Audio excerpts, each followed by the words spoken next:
sahadaki gelişmeleri alarak başlamak istiyoruz. Tabii Gelava Jevrin bağlansaydı kendisine de soracaktık. Şimdi 28 Şubat'ta İsrail ve ABD'nin İran'a yönelik saldırılarıyla ve Ali Hamene'in, İran'ın ruhani lideri Ali Hamene'nin ölümüyle sonuçlanan saldırılardan sonra savaş başladı ve bugün 4. gününde tüm şiddetiyle devam ediyor. Peki bir gazeteci olarak, sahayı yakından takip eden bir gazeteci olarak böylesi bir şiddetli savaşın başlamasını bekliyor muyduk?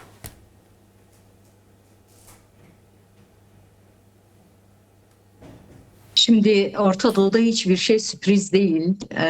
Heval biz hibrit savaşları sürecindeyiz.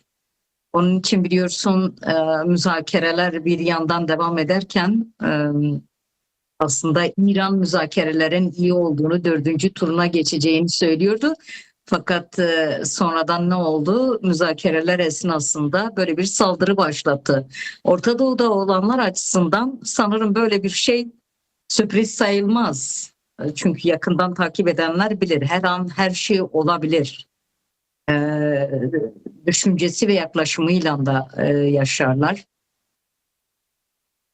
Fakat bu kadar diyelim, belki ilk başta Hamene'nin bu kadar erken hayatını kaybedebileceği veya saldırıdan bu kadar üst düzey yöneticinin öldürülebileceğini belki bazıları tahmin etmemiştir. Bu kadar birden ilk başta bu kadar güçlü bir darbenin İran'ın yemeyeceği şeklinde yaklaşımlar olduğunu düşünüyorum. Fakat Hamene'nin gidişiyle yeni bir dönem başladı. Rejim çöktü mü çökmedi mi? Belki bunu tartışmak lazım. İran eskisi gibi olacak mı olmayacak mı? Elbette İran eskisi gibi olmayacak. Bu saldırıyla büyük bir darbe aldı. Mevcut durumda nasıl bir yaklaşım bekleniyor İran'dan? İran direnecek mi sonuna kadar, yoksa belli bir dönüşüm mü yaşayacak? Değişim dönüşüm içerisinde kendisini reformist mevcut yönetimle mi, yoksa başka bir yönetim, muhalif bir yapıyla mı devam edecek şeklinde sorular var insanın kafasında. Nasıl bir sistem oluşturulacak bundan sonra? Elbette İran Suriye gibi değil.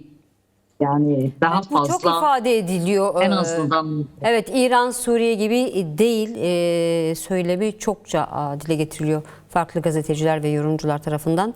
Bunu biraz açmak isterim yani. Neden? İran'ın farklılığı nedir? Yani İran yani dünyanın en eski ve en köklü devletlerinden biri. Buyur. İran biliyorsun Şia hattı açısından bir merkezdi.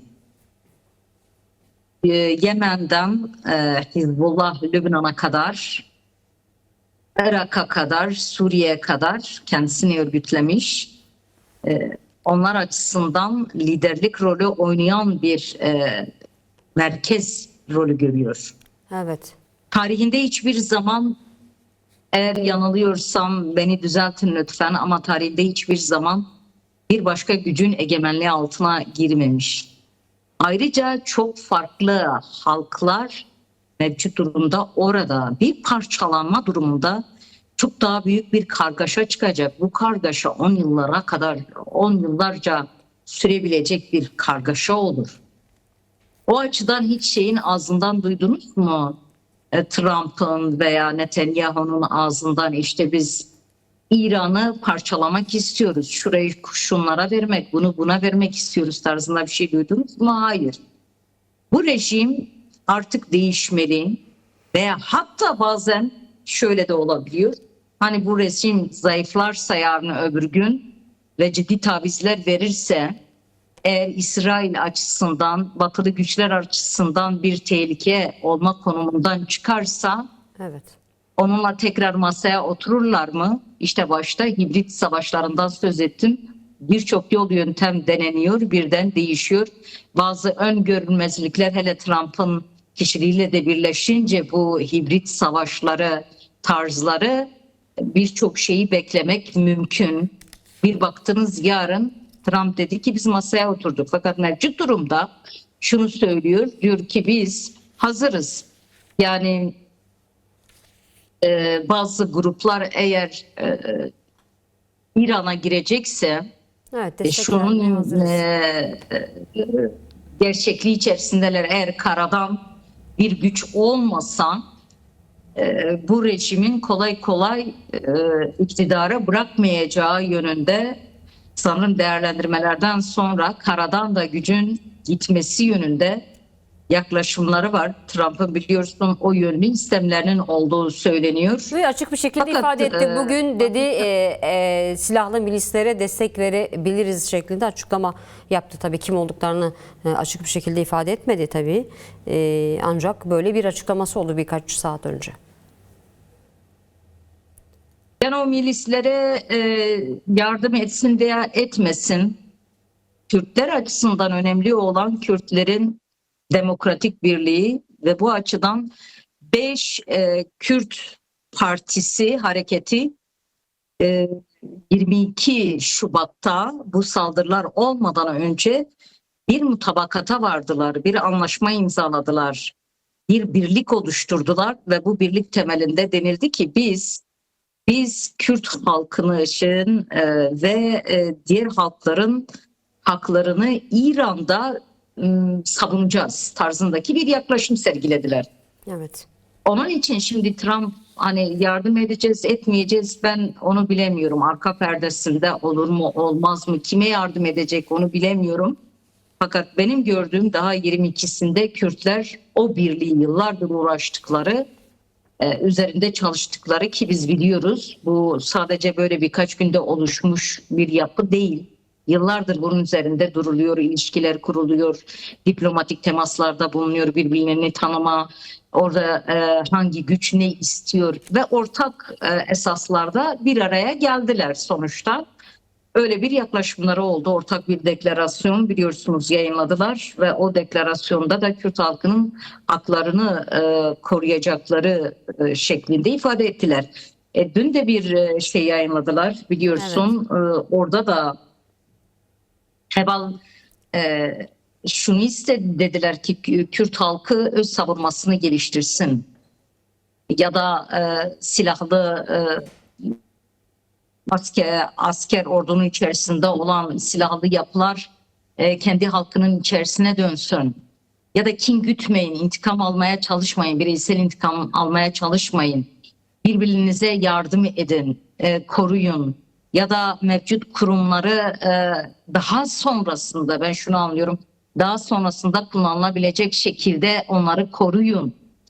Ve gündemlerinde şu var, İran'ın demokratikleştirilmesi, başkalarının gündemi farklı olabilir. Ama benim gördüğüm bunların şeyinde İran'ın demokratikleşmesi var, kadın özgürlüğü var, yerel yönetimler var, demokratik bir toplum var, öz savunma var.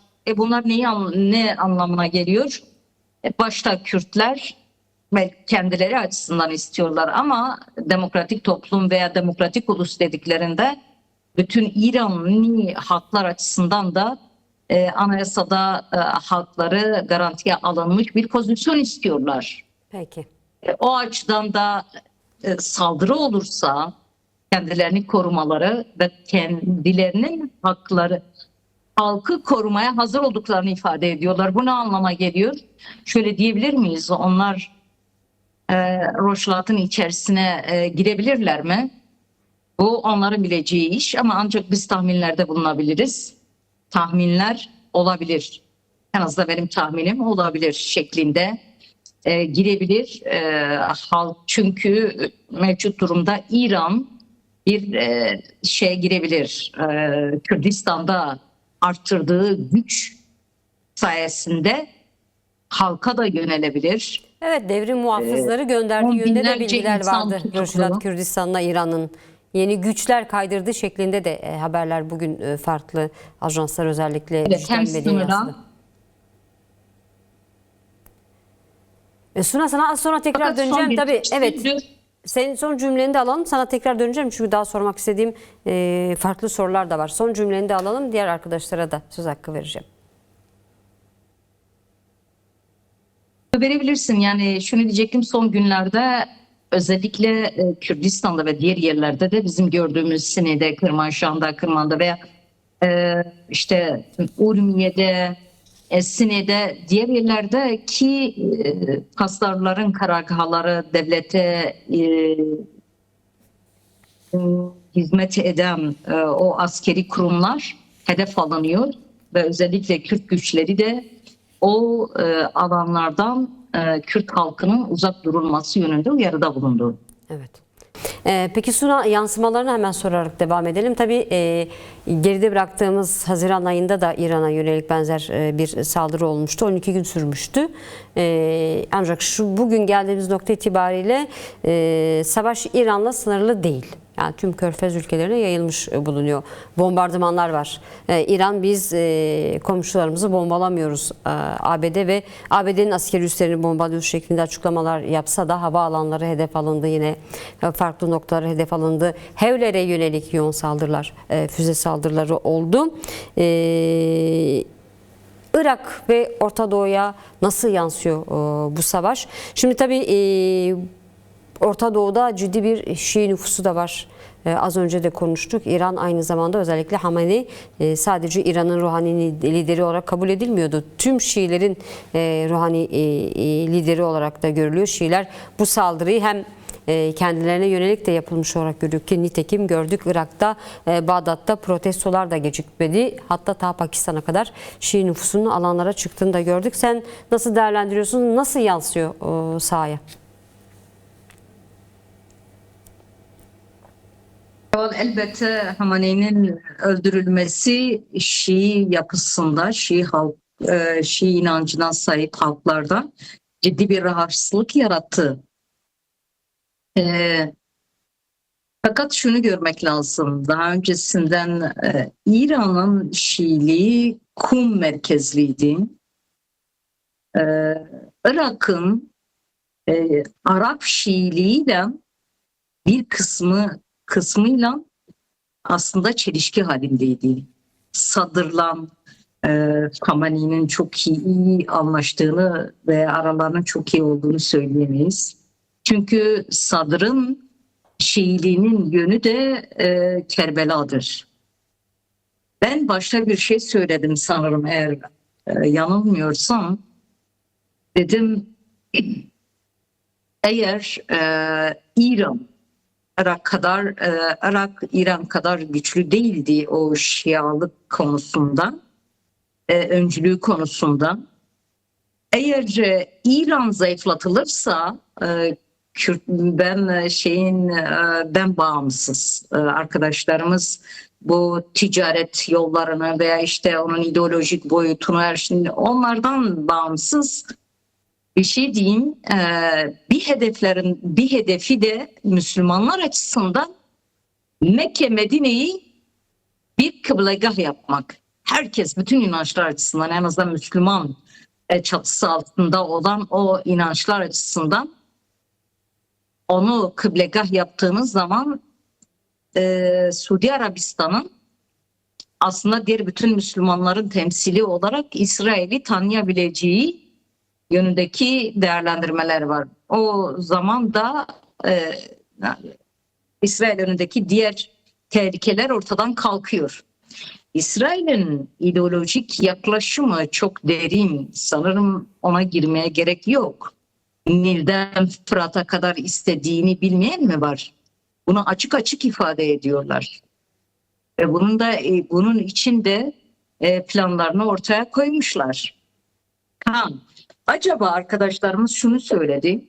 Biz elbette bu savaştan yana değiliz. Ama savaş kapıya dayandı. İyi de buna ne yapacaksın?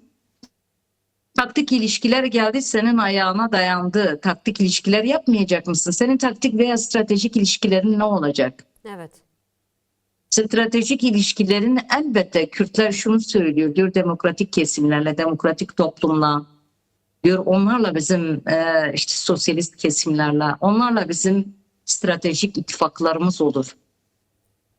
Fakat öbür türlü de eğer gelip senin önleyemediğin, sana dayatılan bir savaşta halkın eğer katliamlarla karşı karşıyaysa bazı ittifakları taktiki olarak geliştirmen kaçınılmazdır diye düşünüyorum. Evet. Bu benim kendi görüşüm değil. Mevcut Orta Doğu'daki gerçeklik açısından söylüyorum. Halklar bu savaşı önleyebildi mi? Açık ve net konuşalım. Halkların mücadelesi bu teknolojiyi önleyebilecek güce sahip miydi? Bu savaşı istediler mi? Hayır. Onların iradesi dışında gelişti. Ve onlara dayatıldı. Mevcut durumda Orta Doğu'yu iyi okumaya çalıştığımızda şu var. Açık ve net bir erkeğin bir kadına dayattığı yaklaşım. Ya benim olacaksın ya da seni yok edeceğim. Açık budur. Erkek egemenliği yaklaşımında da Orta Doğu halklarına dayatılan budur. Diyor ki benimle işbirliği yapacaksın. Tehlike olmaktan çıkacaksın. Var olan zenginlikleri bazen birlikte bazen tek başıma yiyeceğim diyor. Bunu bana sunacaksın. Senin toprakların çok zengin. Sen bana karşıt olduğunda petrolünden işte suyuna kadar sen bana engel çıkarıyorsun. İnancımdan tut bilmiyorum beni yok etmeye kadar sen işte yemin ediyorsun. Diyorsun ki ben İsrail'i yok edeceğim. O yüzden benim yaşama şansım yoksa sana yaşama şansı hiç vermeyeceğim diyor. Acaba o zihniyet değişseydi gerçekten. Mesela dese ki Yahudi halkı da Orta Doğu'nun bir gerçekliğidir. Siyonist rejimden bağımsız. Yahudi halkı da kendi topraklarında özgürce tehdit algısı olmadan yaşayabilir denseydi. Öbür taraftan Siyonist rejim oldukça şunu diyebilir. Benim amaçlarım çok daha büyük. Bana kutsal kitapta bunlar vaat edilmiş. Bunları elde etmek için de elimden geleni yapacağım. Yapıyor da. Korkunç silahlar geliştirilmiş. Ona karşı koyabilecek halkların gücü var mı mevcut durumda?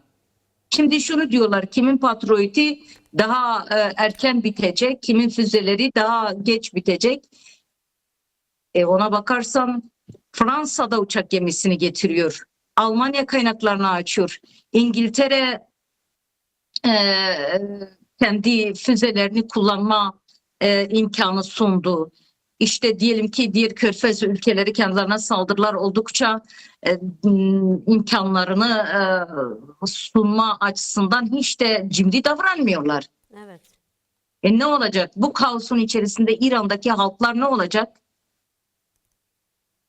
Hadi diyelim ki bu rejim bugün işte değişmişti. Şah'ın oğlu konuştu. Onu biliyorsun parlatmaya çalışıyorlar, öne çıkarmaya Evet, bir süredir, çalışıyorlar. evet. Bilmem ne.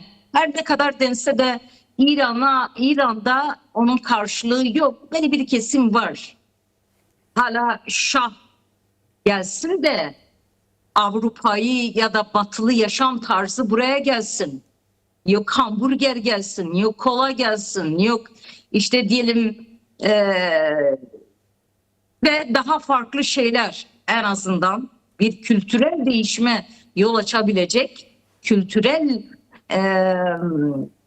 işgale yol açabilecek yaklaşımları isteyenler var. Öyle bir yakın. Bugün ne diyor? Diyor ki ben gelsem dilini değiştirmiş. Bakın politika dedim, her şeyin içerisinde dün bir şey söylüyordu. Yok bilmem ne edeceğiz, ne yapacağız.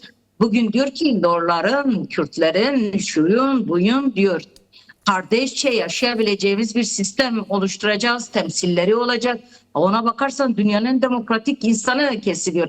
Ama Şah'ın zihniyetini biliyoruz. Sini katliamını, onlarca öğrenci gencinin öldürülmesini kim unutabilir? Kim Kasım'la unutabilir? Veya bir şeyden belki bu İslami süreçteydi. Ondan öncesinde Muhammed Kazlı'yı kim unutabilir? Simko'yu kim unutabilir? Onca diyelim idamlar, onca tutuklamalar aynı zihniyetti. Evet. Evet peşkeş çekiyordu. Ülkenin zenginliklerini peşkeş çekiyordu.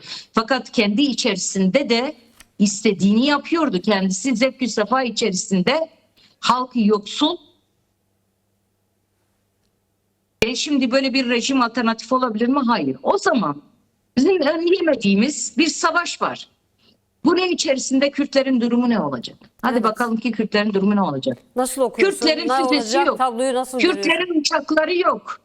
Kürtlerin diyelim zenginlik şey açısından paraları o kadar da yok. Ellerinde ferdi silahları, işte diyelim güçlü bir yürekleri var. Halkı savunma açısından inançları var. Örgütleyebilecek şeyleri var, tecrübeleri var. Bunları birleştirip diğer halklarla yine ideolojik bakış açıları var. Hem düşünsel, felsefik bakış açıları var. Halklar bir arada yaşayabilir diyorlar. Dıştalamıyorlar. İnançlar bir arada yaşayabilir diyorlar. Dıştalamıyorlar.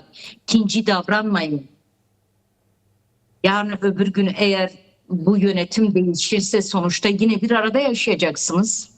Bazıları kardeşlik hukukuna çok saldırdılar Rojava döneminde. Benim gördüğüm Kürtler gerçekten ona karşı çok sağlam durdular. Özellikle Apocu çizgi şu an Rojava'da şunu diyebiliriz. Apocu çizgiyi benimseyen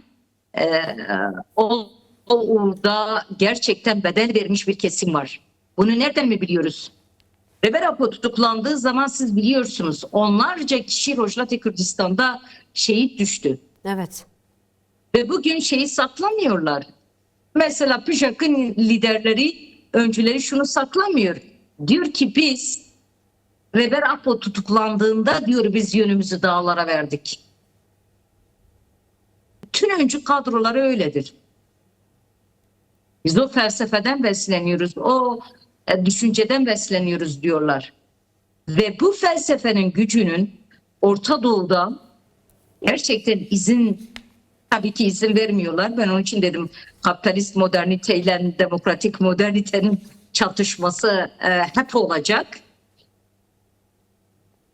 Fakat bu düşünce gördüğüm kadarıyla ne Kürtlerin ne de İran'daki halkların haklarından vazgeçmeyecek. Peki. Elbette şey olacak. Bugün tekrardan bir süre önce bombalanmıştı. Havler'deki Amerikan konsolosluğu bombalanmıştı. Evet. Yarın öbür gün şey de olabilir. Dedin ya Şialar. Yarın öbür gün Süleymaniye'de olabilir. Çünkü onlar bu savaş başlamadan önce yeraltı bu drone depolarını gösterdiler. Çok böyle görkemli videolarla diyelim. Dediler ki biz de bu savaşta varız. Tabii Irak bu savaşa girmemek için elinden geleni yapacaktır benim gördüğüm kadarıyla. Böyle bir durum sergilemeye çalışacak. Sudan ile devam etmeye çalışacaklar. Biliyorsun Maliki özellikle Amerika tarafından ve batılı güçler tarafından İran yanlısıdır diye hoş karşılanmıyordu. Ona ilişkin işte bir açıklama denildi ki yapılmış fakat hemen bu yalanlandı. O da sessiz durmayı daha fazla böyle hedef olmaktan kaçınan bir pozisyonu var mevcut durumda. Evet. Fakat içindeki bazı Şialar rahatsızlıklarını ifade edecekler. Peki. Ama mevcut durumda bunun şu olacağı yani Irak'ın yeniden işgaline yol açabilecek bir hareket olacağının da farkındadır. Çünkü Sunni kesim güçlendirilmeye çalışılıyor. Ben bunu Rojava ile bağlantısını veya işte diyelim DAEŞ'in oraya yerleştirilmesini o konulara gitmek istemiyorum. Evet, Yani onlar çok şey götürür. Evet. Şu an biliyorsunuz dediler ki 6 roket şeyden atıldı, Beyrut'tan atıldı, Lübnan'dan atıldı. Ne atıldı? Kendi askerleriyle karadan girdi. Karadan bunun önünde kim duruyor? operasyon başlatıldı, evet. Evet, Lübnan hükümeti de kendi askerlerini sınırdan çekti. Yani savaşa girmeyeceğiz dedi Lübnan Güney hükümeti. Lübnan dedikleri kesimde şu an 30 bin insan göç yollarında, onlarca insan yaşamını yitirdi. Bunun Orta Doğu'ya getirecekleri kandır, gözyaşıdır, ölümdür, katliamlardır, göç yollarıdır, soğuktur, açlıktır. Aklınıza ne gelebilecek tecavüzdür. Çocukların satmasıdır, böbreklerinin satılması veya diğer uzuvlarının satılmasıdır veya Epstein gibi daha farklı kesimlere götürülüp ne diyeyim yani bazıları diyor şeylerini yiyorlardı, etlerini yiyorlardı. Vahşileşmiş bir sisteme peşkeş çekmedir. Bunun böyle bir sistem karşısında Orta Doğu'da kadınlar ne yapacak? Tam da bu noktaya gelelim çünkü söylediniz. yarım saatimiz kaldı ve KJK'nin de açıklaması olmuştu. Tabii onu da konuşmak istiyoruz. Bizden önceki programda konuşmuştuk. Bu da önemli bir hamlenin startını verdi. 8 Mart vesilesiyle KJK aslında tüm bu politikalara karşı bugün belki de Orta Doğulu kadınlar olmak üzere tüm kadınlara, tüm insanlığa farklı bir dünya mümkün diyen herkes için umut olan tabii ki Kürdistan Özgürlük Hareketi ve tabii ki kadın hareketi, Kürt kadın hareketi. Sonra arkadaş sana dönelim. Tabii şimdi 3. Dünya Savaşı gerçekliğinde bu 8 Mart'ı karşılıyoruz. Peki bu kadınlara nasıl yansıyor ve kadınlar nasıl müdahil olacak? Bu sadece kadınları değil ülkeleri etkiliyor. Orta Doğu'nun tümünü etkiliyor. Ve gerçekten az önce söylediğim gibi ölümlerle ki ilk günkü saldırılarda 200'e yakın küçük kız bir okulda can verdi. Sadece o bir örnek. Ondan sonrasında da eğer şu an 500 veya işte ne kadar 700 mü 790'a yakın insan yaşamını yitirdiyse hem Kürdistan'da ve diğer eyaletlerde siviller de var bunun içerisinde. Onlar da bedel ödüyor. Sadece İran açısından ve Doğu Kürdistan açısından söylüyorum. Yansımaları Irak'a var. Bu hem yaşam ihtiyaçları anlamında olsun. Gittikçe yaşam daha fazla zorlaşacak. İran bazı kapıları kapattı. Buralara bazı şeyler vardı daha öncesinden biliyorsunuz birçok şeyi maddi yaşam sürdürebilecek şeyler İran'dan geliyordu. O kapı kapandı. Buraya daha fazla olacak. O zorluklar içerisinde 8 Mart bunu söyleyeyim. Yani bunu açıkça söylemek lazım. Bazen kadınların ikinci ve üçüncü gündemi olabiliyor. Yani çünkü ondan öncesinde gece gittiği zaman elektriği olacak mı? Ya da işte bugün piyasa çok ağırlaştı. Ekmeğimi alabilecek miyim? Mevcut durumda bulunduğumuz alanlarda zaman zaman bu tür yansımalar yani çok ağırlaşmasa da zaman zaman yansımaları var. Yani bir kadın aynı zamanda Bağdat'ta uzun yıllardır kadın mücadelesi yürüten Yener Muhammed de katledilmişti. Bunu da buradan hatırlatalım. Son dönemde aslında bu savaş ortamında ilk saldırıya uğrayan kadın kazanımları evet. Yener Muhammed Avrupa ülkelerinden ödüller almış biri olarak biliyorsun. Ben belki sizden önce de bir programa katıldım. Kadın mücadelesinde öne çıkanlar gerçek anlamda çok sevilmiyorlar. Hele batılı güçler tarafından desteklendiği düşünüldüğü zaman böyle bir yaklaşım gerçekten kötü. İki kişi tarafından saldırıya uğruyor. Kendi evinin önünde daha öncesinden yürüttüğü çalışmalar, ezici kadınlar açısından yürüttüğü çalışmalar, değerli çalışmalar fakat bulunduğu saha itibariyle biliyorsun. Daha öncesinden de kadınlar katledildi, öncü kadınlar, doktor katledildi seçimler sürecinde ve zaten günlük olarak onlarca kadın katlediliyor. Belki bu tanınan biri olması itibariyle gündeme giriyor. Ama Irak'ta günde onlarca kadın öldürülüyor. Hatta bazılarının isimlerinin üzerine şeylerinin üzerine mezarlarına yazılmıyor. Irak'ın birçok yerinde aşiretçilik, çok geri yapılanmalar mevcut ve bir kadının bir erkeğe bakışı bile ölüm sebebi olabiliyor. Sahada böyle bir gerçeklik var. Ne kadar onun teorisini ortaya koyarsak koyalım, fakat gerçekliğe geldiğin zaman bir bakışıyla öldürülen bir kadının yine 8 Mart konusunda eylem yapacağını düşünmek hayalci olur. Fakat şunu söyleyeyim. Hadi. Şu an Rojava Kürdistan açısından tarihi bir süreçteyiz. Bunu unutmayalım. Tarihi günler yaşıyoruz. Kaderini belirleyebilecek günler. Bu günler açısından ve oradaki halklar açısından en azından ortaya çıkabilecek bir boşluk, bir imkan veya saldırılara karşı kendini savunma gücünü tekrar açığa çıkarma yüzyılları kazandıracak veya kaybettirecek. Onun için bu 8 Mart'ta, eğer 8 Mart ve Nevruz'a kadar birçok insanın isteği şu: biz bunu Doğu Kürdistan'ın özgürleşmesinin vesilesi yapalım ve Nevruz'da en azından halkımız rahatça Nevruz'u kutlayabilecek bir zemine ulaşmış olsun. Evet, belki hayalci gibi görünebilir bazıları açısından. Bu savaşı birkaç ay süreceğini söyleyen bir gerçeklik var, söyleyenler var.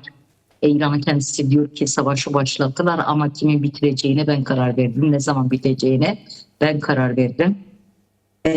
O açıdan umarım Rojava'ya sahiplenen o ruh, kadınların öncülük ettiği o seferberlik ruhu Rojava Kürdistan için de gelişir. En azından sahadan beklentilerin bu yönde olduğunu söyleyebilirim. O coşkunun, o sahiplenmenin bütün hem Avrupa'daki ülkelerdeki Kürtler ve dostları ve demokratik güçler açısından özellikle Batı Kürdistan, Kuzey Kürdistan ve Türkiye açısından ve artık Suriye'nin Halep'inden tutun veya Rojava'da bulunan kadınlar açısından da böyle bir destek beklentisi olduğunu söyleyebilirim. Çünkü eğer kadın zamanıysa Jinjiyan Azadi ile Rojava Kürdistan'da demokratik bir toplum kurma, kendi kendini yönetebilecek bir düzeni oluşturma zamanı olduğunu söylüyor. Halk birçoğu, şunu söyleyeyim, en azından içeriden aldığımız bilgiler doğrultusundan da o rejimden bıkmış durumda, gelebilecek rejim açısından da kriterlerini ortaya koymuş durumda. Kadınlar eğer güçlü bir şekilde öncülük edebilirse gerçekten o Rojava gibi bir kadın devrimine dönüşebilir ki bunun zeminini siz de belirttiniz. Jina Emini direnişinde bunu açıkça gördük. Yine Ocak'taki seferdanlarda neredeyse 300'e yakın kadın katledildi. Bu bilinenler, on binlercesi cezaevlerinde. O açıdan belki onları hayatlarını kaybedenlerin anılarına bağlılığın gereği de en son Rojava'da da düşen kadınlar, direnen kadınlar ve İran ve Rojava Kürdistan'da da bu 8 Mart Rojava Kürdistan'da kadın öncülüğünde gelişebilecek bir devrimin zemini olur ve başarıya götürebilecek bir gücü gösterir.